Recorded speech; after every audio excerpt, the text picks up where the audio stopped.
Hello.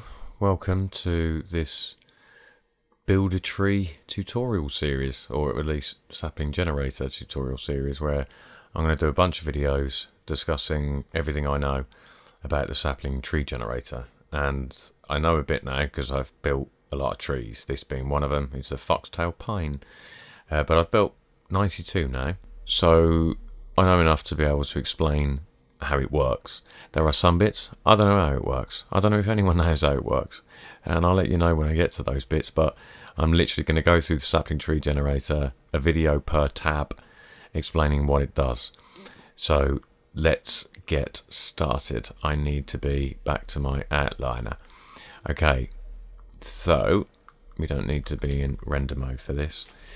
So make sure you've got sapling installed, preferences, get extensions, type sapling up here, and then bush, click that down, get that installed. Okay, and then if you press Shift A curve, you've got Sapling Tree Generator. Let's get a little closer. And for the purpose of this video, I have been using the preset, which is down here. And sorry, these are all the tabs. I'm going to be doing a video up to leaves. I'm not going to do armature or animation because I don't use them. I know nothing about them. So I'm going to stop at leaves. So that's 1, 2, 3, 4, 5, 6 videos. Although pruning, I'm not sure. Right. So under load preset, right at the bottom, if you go, these are the ones you'll have. So these are just all my Infinite Tree Builder ones. So small pine is the one I was using for these examples. For these examples. So bevel, just that'd help. Sorry, I've got my overlay turned off. So that's whether or not you just want the curve, so you're going to skin it yourself, or if you want to bevel it. I would suggest, I don't know why you would want that not on, because then none of the controls of this will have any effect apart from radius, splitting or growth. So I'd suggest leaving that on. Okay, bevel resolution. Over here, I have created a couple of things. It's easy to explain. So what I've done with these, this is just that standard default that was set up there. And then this is where I've added to that bevel resolution 6, I think. And I've turned them both into meshes, because when you, once you've finished making a tree, it comes out as a curve. You've got to turn it into a mesh. Which you can do. Well, we'll do it when we get there. So these two have been turned into meshes, and you can see on this side that's the standard subdivision level. But with the bevel resolution, you can see it's added loads more vertical splits. So the bevel itself, the actual, the circumference of the whole thing, is a lot smoother. And the next one, I'm just going to keep doing this. The next one would be curve resolution. And these two here represent that. Again, turn into a mesh. So this time, that's the standard. Rather than splitting it vertically, it split it horizontally. So it's actually closer to quads, which is very useful. Yeah. So that'd be good if you had a really curvy branches. And then the last one, that's just in my quick menu. I'm just Shift A curve sapling. It's in my quick menu. The next one is the handle type. So this just refers to the handles of the tree once you've finished, and it's as part of a curve. So if I'll show you, so these ones. So both of these, I haven't turned them into a mesh. They're just curves. If I click one of these, I've got a nice doobie Firkin, a nice bevel, Bezier curve. Which is really useful, because if I wanted to turn this, obviously it's acting like a Bezier. Over here, with the vectors, instead, they're independent, they're disconnected at that point. Well, not disconnected, but individually. So you could really do some dodgy branches if you're doing like a really horror tree, then you might choose vector. Okay, that's all those done. Okay, back to sapling, and then back to our small pine. I've put small pine as YYY because then it's just easy for me to click. So we've done those, done the handle. Shape. Now this shape is easier to see if I just add another level. We will get to this in another video. It's not really necessary at the moment. You can follow along But just, yeah, go to branch splitting, click 3 under levels. So back over to geometry. Here you've got custom shape, and then if you click this, you've got a bunch of preset shapes. The custom shape means these 4 are active. Once you select one of these, nothing will change. You can change values here till the cows come home. It ain't going to do nothing to the tree.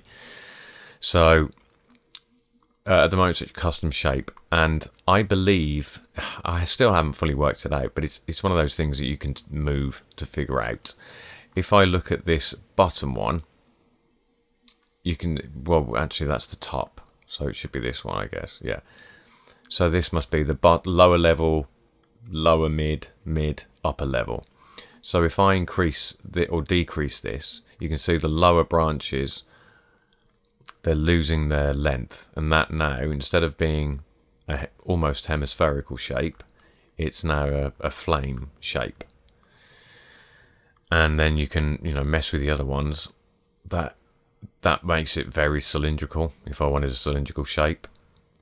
And yeah, so that's showing where the majority of the branches are, where the biggest, the most lengthy branches are going to be, towards the top of the tree, up there, or to the bottom of the tree, which keeps a hemispherical shape. And this one, that's just the very top. So you've got a lot of control here about the shape, the custom shape. In honesty, I tend to pick one of these most of the time. I do use that, but not half as much as using one of these. But they do affect how the tree grows, and I'll show you what I mean by that. So let's say we pick cylindrical, so it's a nice cylindrical shape. If I go over to branch growth, and then I might as well tell you this now while we're here. There are 4 boxes for almost every value in a bunch of these, and it refers to the level of the tree. So 1 is the trunk, which is this, obviously. This is the branches, which are the long ones. This is the twigs, which are the thinner ones, and then level 4 are tiny twigs.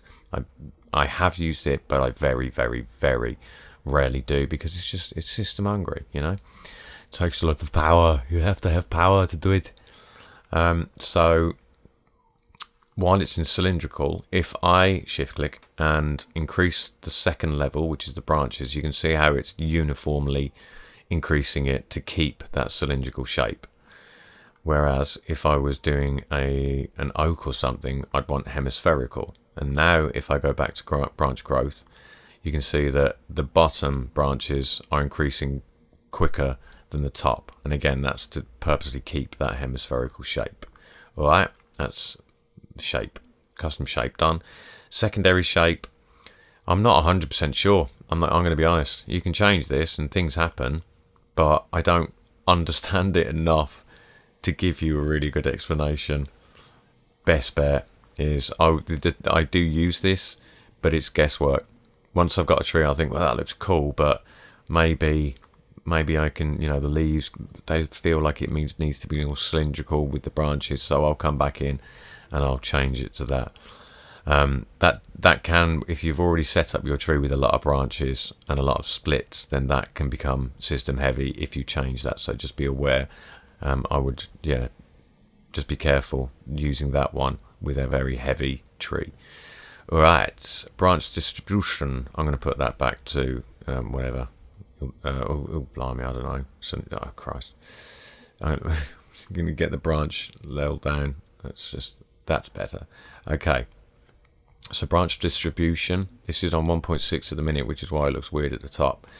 And it says there, the lower this value, the lower down the tree majority of the branches are going to be. The higher up the value, the higher up the tree. You see what I mean?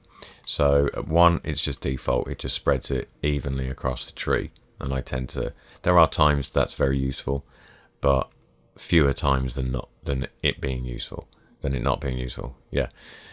Branch rings, useful for pines. There's 7 at the minute, so that just adds symmetrical rings, as in they're all growing from the same point in the center. Random seed, that's related to scale variation, so if you click that, the scale will change depending on how much scale variation is there. Then we've got the preset box.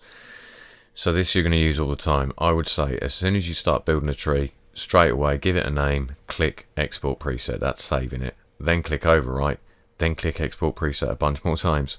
Literally every time I change anything in any of these boxes, I'm going to click that button. So if I've changed the radius, I'm going back to geometry and clicking export preset.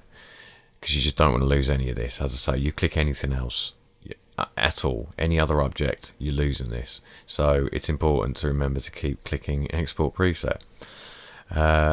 Overwrite, yeah, that's that. Limit import, that means when you import a preset, do you want to import it with all the leaves, all the branches, everything? I would suggest not.